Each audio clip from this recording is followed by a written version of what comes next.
prvi dio sezone u Premier Ligi za rukometašce je završen.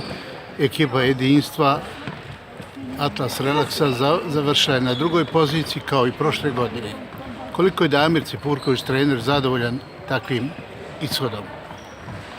Mogu reći da sam zadovoljan uopšte ostvarenim u ovom prvom dijelu sezone, s obzirom da je ovo praktično nova ekipa za razliku od prošle godine sa par tih igračica koje su ostale od prošle sezone.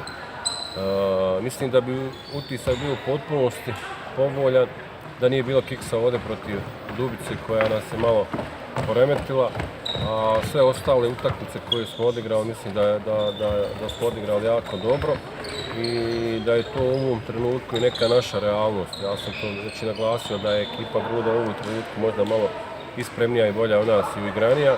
Nama treba malo više vremena za uigravanje, s obzirom kažem da je ekipa dosta mlada i u potpunosti ovu polsezonu smo odigrali jako dobro i vrhunac naše ove sezone je bila i ta pobjeda u Challenge Cupu protiv Pauka.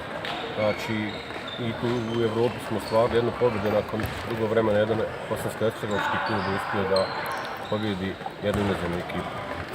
Igrači sada dobijaju pauzu. Do kada će ona trajati? Da li je napravljen plan priprema za nastavak prvenstva? U globalu jesmo napravili. Mi imamo još danas i sutra treninge, znači praktično od 15. sad se ekipa raspušta, imat će mjesec dana pauze, ujedno idu i ovi novogodišnji praznici i Božić i šta ja znam. Tako da ćemo to iskoristiti da se ekipa malo i odmori, ali u suštini djevojke će dobiti jedan plan i program priprema da ovaj mjesec dana koji budu pauzirale da rade bar individualno ono što je moguće to sad u ovom zimskom periodu više manje u teretani, a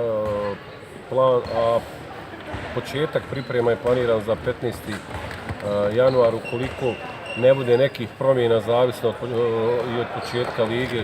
Sada znamo da drugi dio takmičenja počinje 24. februara, tako da mislim da to već od 15. će biti sasvim dovoljno da se mi dobro pripremimo za ovaj drugi dio sezone, s obzirom da ćemo sad već imamo neki kostur ekipe, ono što se kaže i da je ekipa već uigranija i tako da ćemo možda manje vremena provoditi nekim stvarima koje smo u prvom dijelu sezone morali raditi više na tim tehničkim stvarima, sad ćemo malo više raditi na uigravanje ekipe i planirat ćemo još opet da odigramo na nekolicinu prijateljskih utakmica, pogotovo sa ekipama iz Srbije i Hrvatske, jer kao što je poznato mi u BiH nemamo nekih ekipa koji su izuzetno blizu, možda Krivaje koja je tu najbliža i Liđe i Hadžića, ostalo nam je stvarno daleko, tako da ćemo se bazirati opet na utakmice u Srbiji i Hrvatskoj.